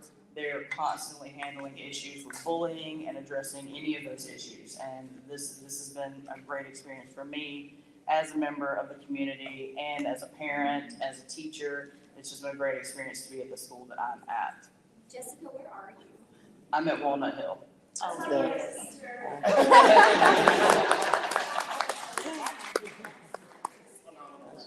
Schools are so essential, and when we talk about this all the time, our students spend the most time with us. Yes. They don't spend the most time with you, especially if they participate in after-school activities.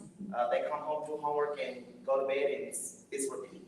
You know, so you want to ensure that your schools and your classrooms and your teachers are doing that. These incredible panelists, I want to give all of you about a minute each.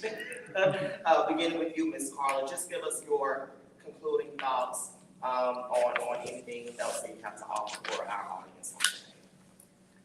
I just feel like as a healthcare provider, there's so much more that we can do that we're not doing, and I plan on taking the information that I have received today. This has been more of an education for me than it has been me educating you, and I just really look forward to being more involved and creating a safe space for the clients that I see on a day-to-day basis, as well as the youth. I do a lot of mentoring. I even teach on the collegiate level. So just raising awareness within my own self, and from there educating others, and hopefully something that I will say to someone else will give them that, well, I didn't know you felt that way, so I'm so glad to know that you're okay with it, and then we can share. Because a lot of times people in the healthcare setting are afraid to really say, I'm okay with being inclusive, for fear of other healthcare providers that may look down on them for being okay with saying, you may look like a female, but if you want me to say male or sir, then I will do that. So me stepping forth and stepping out and saying, I'm okay with being that type of provider, and I'm okay with taking the flack from everybody else, and hopefully I can encourage other healthcare providers to take the same stand. And with that also being said, a lot of times when I'm in practice, mental health, there's a stigma, and there's a big stigma in the Black community, not making it a black or white thing, but it's obvious. Black people are afraid to seek care and seek help, and it's like a taboo. Nothing's wrong with you. You know, you just got you got some issues. So just allowing the patients that I see to see someone that not only looks like them, but also is understanding and wants to be okay with them being okay with telling me this is how they truly feel, or coming out and saying, you know, I'm scared to tell my mom that I'm gay, and being able to feel comfortable with telling their healthcare provider, and then from there we can get them what they need. So just being that advocate is my goal. As a parent, I would say the main thing as a takeaway would just be talking. You know, the questions, I don't ask questions for judgment. I'm like genuinely curious. I like to learn. My kids will tell you, we'll have a conversation. I'll be like, oh, Google it right quick.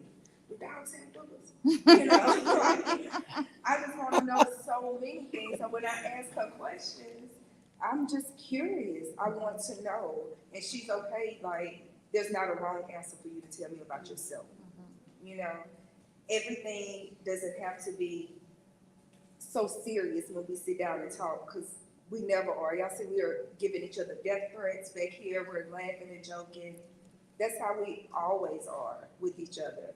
I might make a joke about her being gay. She might make a joke about me. Everybody's always talking about I'm so fair-skinned. They don't know where I fit. So they make fun of me. You know, everything doesn't have to be such a serious conversation in order for it to be a learning experience. I just want to piggyback. I've known her for a long time. We've known each other all for a long time. And I think I commend you as a parent.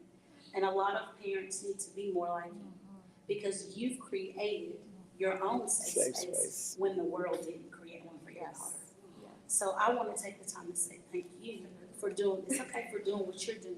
And parents, take heed on how she's raising her girls. I'm not perfect. No, we know. But I'm just saying, creating your own safe space. Sometimes you have to do what you have to do for your household. And so we have to take the time to do what we need to do, and you've done just that. And so I think if a lot of parents would have that, I'm gonna meet my child where they are. I'm not gonna worry about fixing them or praying over them, or we're gonna meet and all the church folks gonna lay hands on them, we're gonna pray this demon off of them. That's I've heard that before. But the thing about it is Yes, just creating exactly. that safe space for your child where they have somewhere to come home to that feels safe. Because the school is not always kind. The community is not always kind. They need somewhere to go. So if it starts at home, that's the best. And then from there, they can branch out and they'll feel comfortable with creating their own safe spaces everywhere else. Well, I've got this one, sorry. Um, I've also taken a lot of notes and, I am feeling very optimistic right now, whether that's just a little pink cloud or not.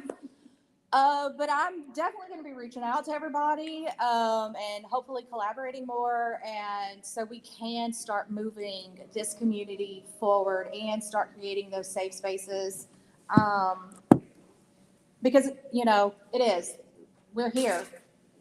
This is the moment. We need to do it and not just walk out and forget that we were here today. Short, sweet. That's really all I got right now. Thank you.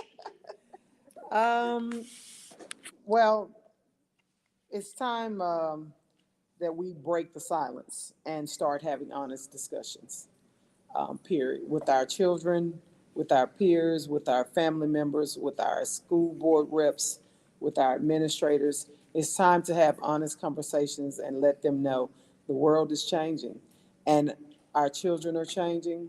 And we need to get on board with creating those safe spaces. I will say this, especially within the Black community. There are a lot of stigmas placed on the LGBT community within the Black community. You're condemned to hell. There are so many things that the pastors tell us, and a lot of times those same pastors are the true predators. I'll just put it out there within those communities.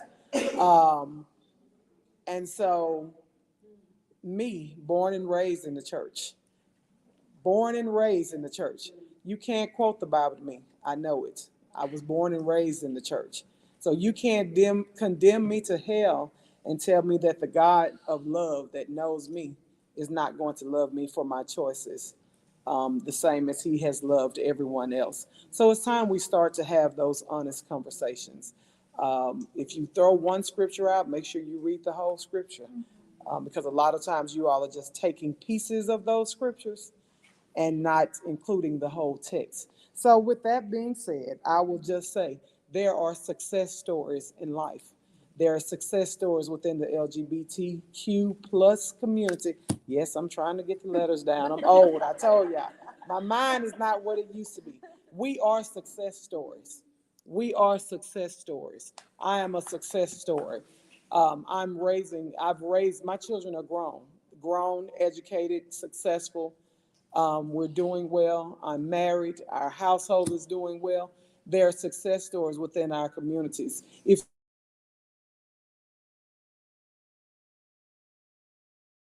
those communities. And I just want to thank Arian for placing us on this panel. I've enjoyed it, and so I'm not going to curse anymore. I see Mama Arian back there. I'm going to stop. Look, I'll stop right there. Go ahead. I'll say first, I want to say thank you to Arian for the invitation to be here. I'm honored to be here with all of you today. And thank you for participating and being a part of this today. I mentioned like working with theater kids, right? Confident, vibrant young people tend to be the result of supportive parenting. Marv Kivier, it's gotta be mama. Like, there are so many young people in this community that I've seen that despite all of the things happening in the outside world are growing up kind, caring, confident, and resilient. And that's the piece that definitely happens at home no matter what's going on here. The other thing I'll say is that not everything is a fight, and we can have joy, right? But the devil is his loudest on his way out. And what you see in Florida and what you're about to start seeing in Baton Rouge right now is just the last crying deaths of the devil being fought off, because we're not going to let hate win. It's going to be stormy. The next couple of years is going to be stormy, and it's going to get bad before it gets better. But the devil's all out. He's always the loudest on his way out. And he's about to go.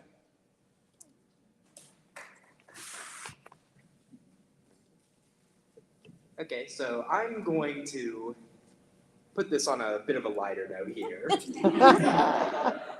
I wanted to talk to the parents out there. The parents who have LGBTQ plus children or not. Children of any flavor, essentially. So your job as a parent, I should say, isn't to understand your child and what they're going through. It's to support them through no matter what. Every single thing that happens to your child, no matter how good or bad, you should be there to show them the love and support they need to get through it. You don't have to understand who they are, or what they're going through. You just have to show them that you will be there for them. Now, a separate topic, I wanted to also give people a few resources, so to speak. So we mentioned Pacey earlier. I've been a part of Pacey for over a year now, and I've seen how much it's changed since I joined. And currently we are holding meetings here in LSUS, but we've seen kids of all ages, adults too, and I'd say that I believe it is safer for the younger demographic of teens.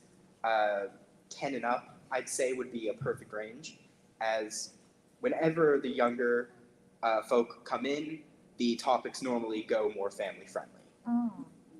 We are very courteous there. And my final statement is about school.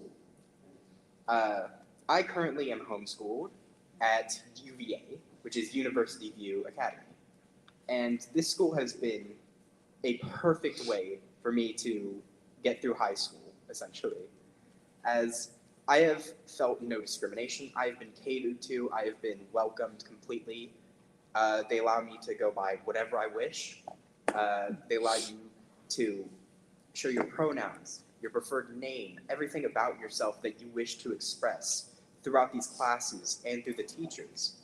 And discrimination is definitely not allowed there. Everyone is incredibly kind and welcoming, and if you are struggling to find a place for your child growing up, I suggest UVA.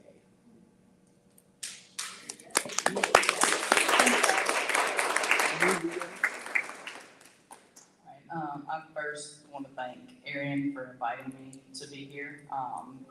Honestly, it's way out of my comfort zone because it took me so many years to come out.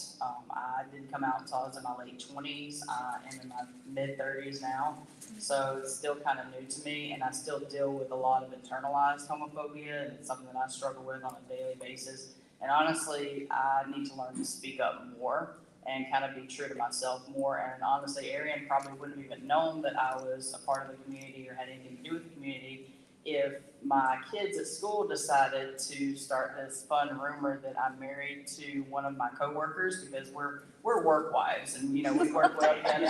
And so they still think that we're married, and so we just kind of go along with it. We haven't told them otherwise, but I'm sure it got back to her from her daughter. She was like, "Oh, okay, well she's part of the community. I'll invite her to be here." So, it's been rewarding, hearing you guys talk. Parents, hearing youth talk, hearing you guys talk, and I think my biggest takeaway is just being able to speak up and be true to myself and help move the community forward instead of backwards. Right. You should speak up more. You're very good at it. Well, thank you. Hopefully your work wife brings good snacks. Thank you guys for having me today. Just a couple of things I want to part with. One, parents, if you have some issues with understanding all of these elemental P's that your kids Promise you. I would definitely suggest that you get the the Queen's English is literally an LGBTQ website. Like, it tells you the definition for everything. So, I use it as a therapist, because sometimes my kids and adults, they tell me stuff, and I'm like, huh? What can you explain what that means? Because I don't know. I definitely don't claim to know everything, but I definitely have a thirst of knowledge to want to improve those things and learn. Your child is your child, no matter who they choose to be. That doesn't change the dynamics of their DNA.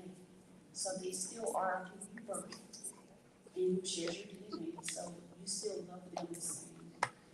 Last thing is, as far as being involved with the community, I too am not really a big proponent of public speaking. I'm especially proud of because my voice is always so low.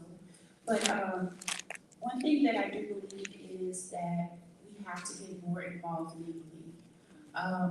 Wealthy people make laws to keep their wealth, and powerful people make laws to keep their power. So we have to be still involved and active and, protesting.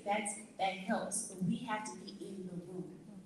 We have to be in there where those discussions are happening, where those laws are being made, and have a seat at the table to make sure that our voices are being heard as allies, as people in the community, to change these laws that are being put forth, because we're not in that discussion to vote it down. So that's the final thing I have, and thank you guys so much for coming out today. I really appreciate it. I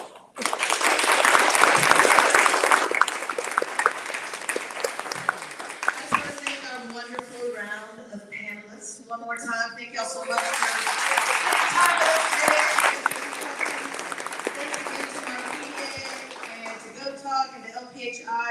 I know that our tummies are growling and we're all eyeing those sandwiches back there.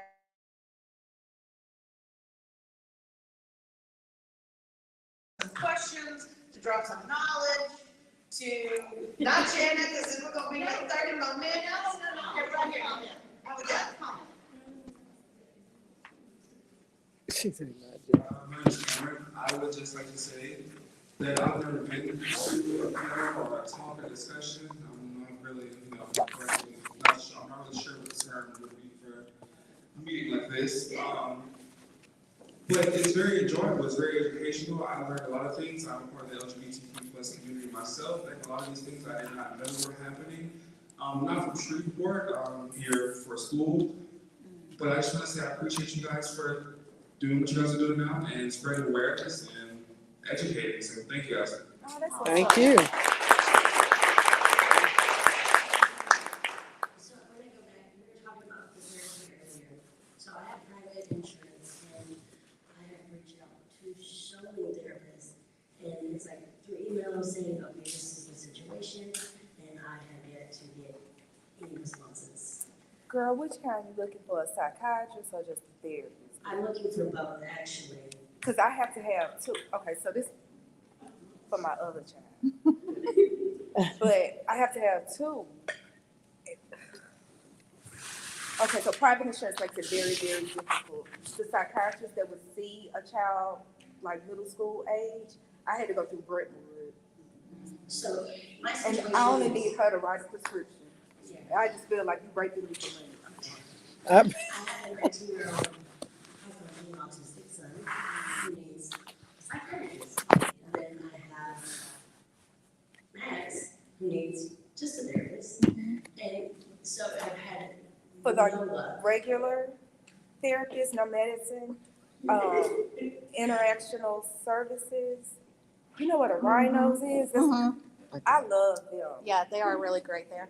And we do have 2 mental health professionals on our panel. On our and I don't panel. want to call them out, but we've got a couple other mental health Yep, professionals. Trina. We have Trina and Christina in the audience. So I know that even after this, like if you wanted to go get some referrals, we could do that too. And those were like Yeah, the only there's people I a lot that found have, with the that take insurance. private insurance. I know a lot of them have a whole list. I take private insurance as well. I'm sure that other people in here, yeah. And I think Bonus does as well. Yeah. So, there's definitely the resources, so everybody, call Samantha after the panel. We're all just attack her.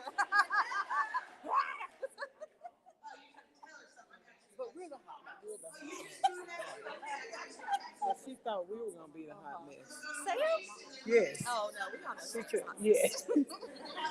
She blamed us. I'll keep my comments to myself. I just want to say I really connected with your story. Although I'm not trans, I am bisexual and I am Christian. And I have grown up with a lot of hostility, including in my church, telling me I'm hypocritical, I'm going to hell, this, that, and the other. How are you going to try to worship God, but you're in love with a man, all that. I've heard it all. And what you said really stuck to me because that's exactly how I run my life. Oh. They go low, I go low. Look, baby, I'm a bad influence. Don't listen to me. With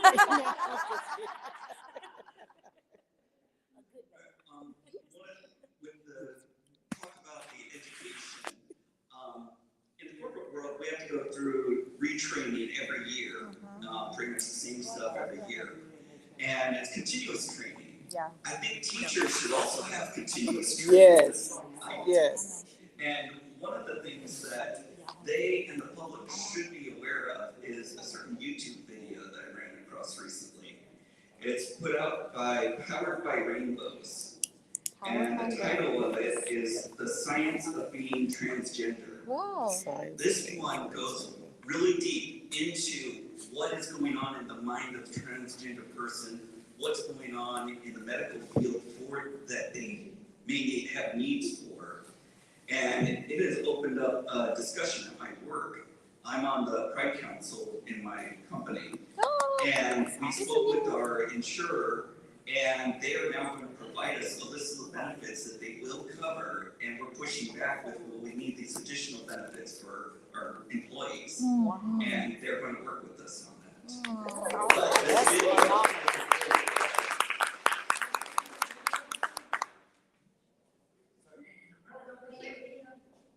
the science of being transgender. I just want to say that the Shreveport Memorial Library is here. We have library cards from this side of the board if you'd like to do that. And one thing I want to say, the library is for everybody. We're going to say that again. The library is for everybody. That's right. We are facing, external and some internal forces right now in libraries throughout the country. We need your support. But we want people to know and to feel safe coming into the library. Now, we also have EDI training that we're doing on an ongoing basis with Dr. Hicks. So the employees of the library. We don't know what that is. Oh, equity, diversity, and inclusion training. It's ongoing with library employees and it's mandatory. Good. So if you ever go into a Shreveport Memorial Library location and you're made by one of the employees to feel unwelcome or shamed or whatever it is, you let somebody know because that's not supposed to be happening in the library.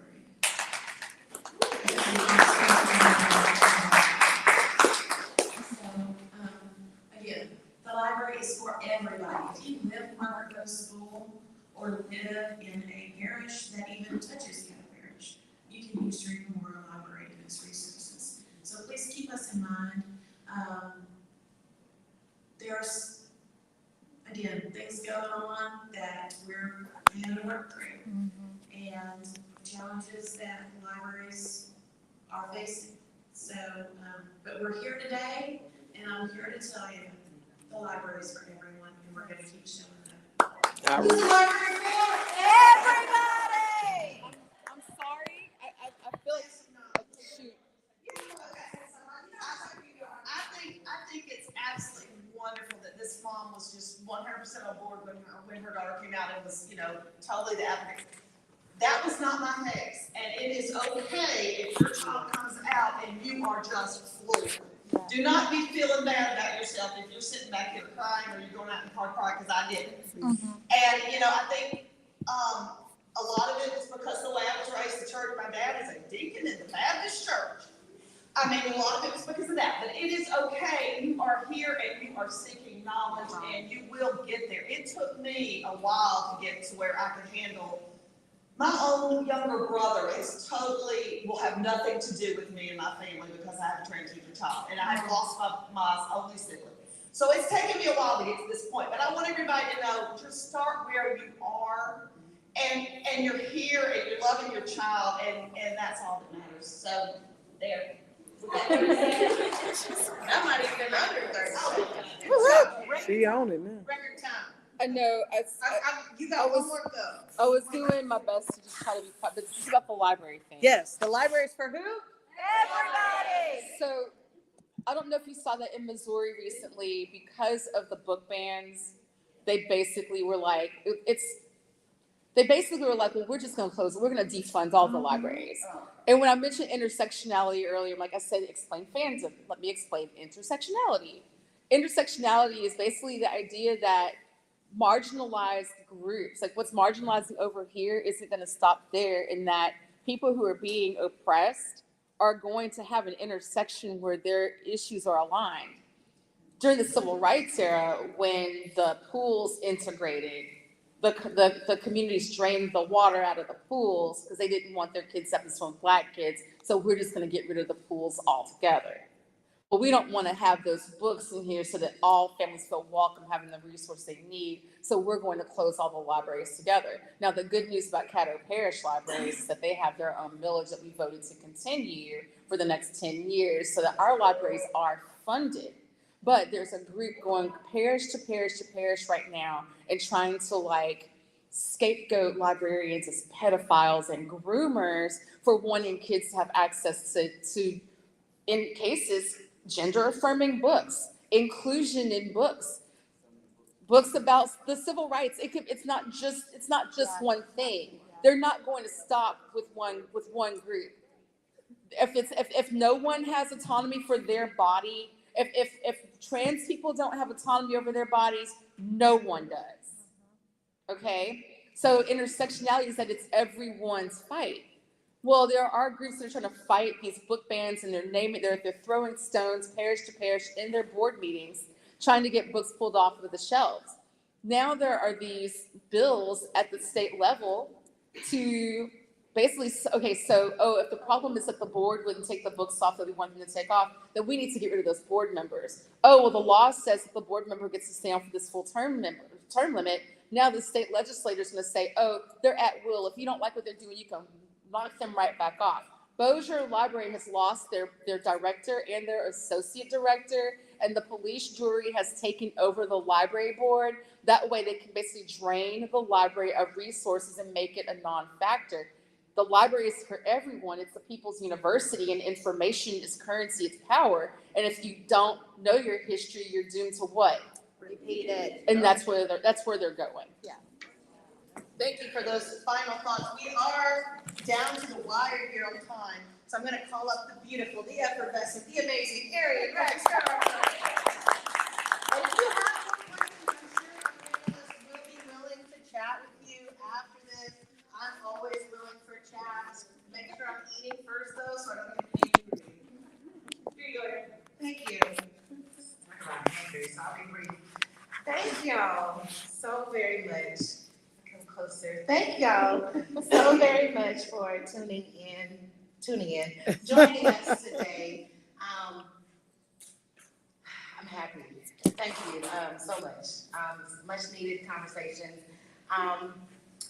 We want you to know that this is just the first event of its kind, and we hope to be a series of events and a commitment to support the LGBTQ+ young people and young adults and their families in Shreveport. We started with this town hall to better understand the landscape and areas of opportunity right now from you. We want to continue to engage you in helping us plan for future events and are forming a youth-driven planning committee.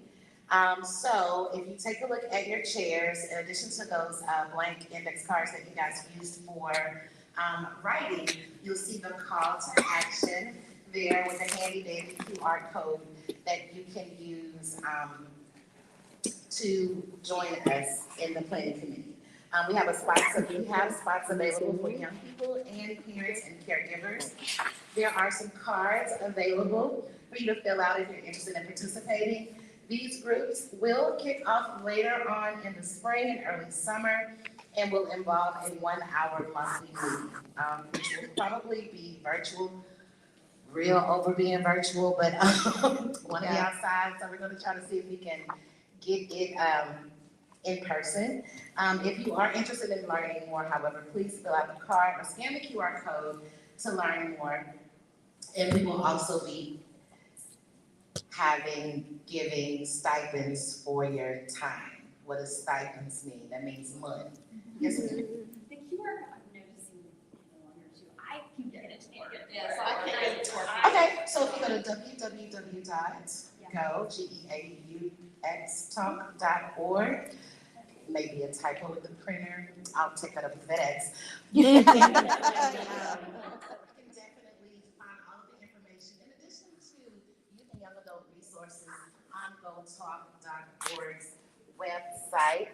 And thank you for letting me know that. And with that being said, we want to again conclude our first Town Hall 2023.